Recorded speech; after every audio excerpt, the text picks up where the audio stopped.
La chapelle du séminaire de la Castille, à côté de Toulon, vit un premier dimanche de carême très particulier. Une quarantaine de catéchumènes du Var participent à la célébration de l'appel décisif, en présence de l'évêque de Fréjus-Toulon, Monseigneur Dominique Ray. Maintenant, chers catéchumènes, je m'adresse à vous, vos parrains, marraines, vos catéchistes et accompagnateurs ont donné sur vous un bon témoignage. L'appel décisif est une étape clé dans le parcours de préparation au baptême, qui dure généralement 2 ans, le catéchuménat. Chacun est appelé par son nom et marque son adhésion en l'inscrivant sur un registre diocésain. Par ce rituel, ces adultes sont désormais admis à recevoir à Pâques les sacrements de l'initiation chrétienne, le baptême, l'Eucharistie et la confirmation. Natalia a 28 ans. Le parcours de foi de cette jeune femme d'origine polonaise a été difficile dès le plus jeune âge. Sa mère lui transmet sa foi chrétienne, mais son père ne laisse aucune place à Dieu dans la famille. Notre père, il ne croyait pas en Jésus, il était complètement opposé à la religion chrétienne, catholique. Il ne voulait pas qu'on aille à l'église, on ne pouvait pas partager le repas de Noël. Tout ce qui fait qu'on se rapproche de Dieu, on ne pouvait pas nous-mêmes l'exprimer chacun, en fait. J'avais ma petite image avec Marie et Jésus, et que j'étais même obligée de cacher. Je me disais, tu vas me guider, j'aimerais apprendre à te connaître, je te cherche.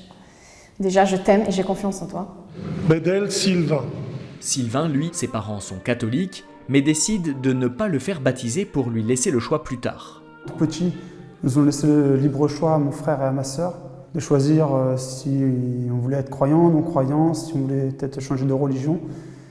Et du coup, j'ai toujours cru en Dieu depuis l'âge de 4 ans. J'ai toujours senti la présence de Dieu en moi.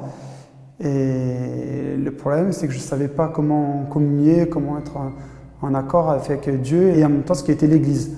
Le registre où les catéchumènes ont signé a été confié à une congrégation religieuse qui va les porter dans la prière pendant tout le carême. De son côté, Sylvain atteint l'âge adulte et continue de prier seul comme dans son enfance, sans ressentir le besoin de faire partie d'une communauté. Il déménage à Paris pour son travail en maçonnerie, se marie, a 2 enfants, jusqu'à ce qu'un événement inattendu vienne bouleverser sa vie. Il a 30 ans. En fait, ce qui s'est passé, c'est qu'un jour, je partais au travail sur la région parisienne. Il était 6h du matin. Et j'arrive à un feu rouge. Donc j'étais en voiture, je suis au feu rouge. Un cycliste passe, tape à ma fenêtre et me dit « Sylvain, je sais que tu n'es pas baptisé. Jésus m'a dit qu'il fallait que tu te baptises. » Cette personne, je ne la connaissais pas du tout. Je ne savais pas qui elle était. Elle s'est juste arrêtée devant moi au feu rouge, m'a tapé à la fenêtre et m'a dit « Sylvain, Jésus te demande d'être baptisé en son nom. » Ainsi naît le désir de Sylvain de se faire baptiser. Tout comme le don des charismes est un don du Saint-Esprit. Natalia, elle, cultive son désir d'être baptisée au gré des prières qu'elle fait en cachette dans sa chambre. Sa famille quitte la Pologne pour la France alors qu'elle a 8 ans. À l'adolescence, elle cherche des réponses, mais se retrouve seule avec ses questions et commence à douter. Je me posais des questions. Est-ce que le baptême est vraiment fait pour moi? Est-ce que cette vie avec Jésus, elle est faite pour moi? Est-ce que je voulais vraiment apprendre à connaître Dieu, à me rapprocher de lui, mais je n'arrivais pas à trouver les personnes qui m'apportaient des réponses. Et donc après, j'ai un peu baissé les bras.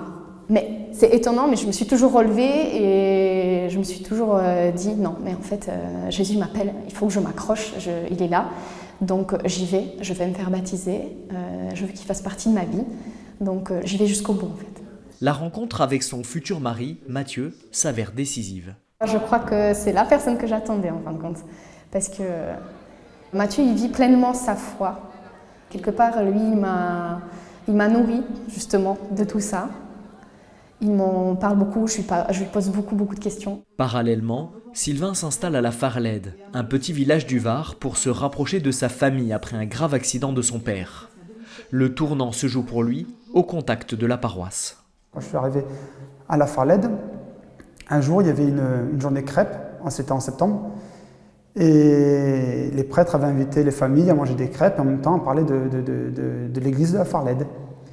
Et donc du coup, les enfants voulaient faire leur communion. Je ne voyais aucune objection à ça, même au contraire, j'étais content.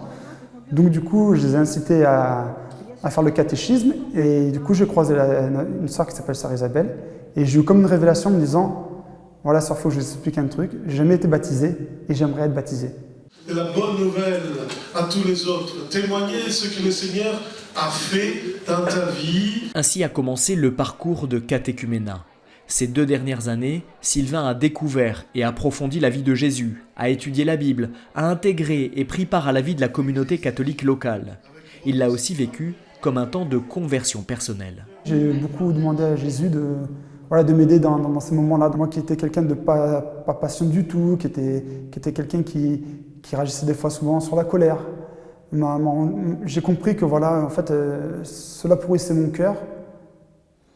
Et qu'en fait, en acceptant les choses et en pardonnant, on arrive vraiment à être le mieux dans son corps et dans son cœur. On a un apaisement. Donc je me suis senti beaucoup plus apaisé et je me sens beaucoup plus apaisé au fur et à mesure des jours qu'avance mon baptême. À travers ce parcours de catéchuménat, Natalia et Sylvain ont grandi pas à pas dans leur vie chrétienne, dans leur proximité avec l'Église, dans leur désir d'annoncer l'Évangile autour d'eux. Comme les catéchumènes du monde entier, ils recevront le baptême lors de la nuit de Pâques.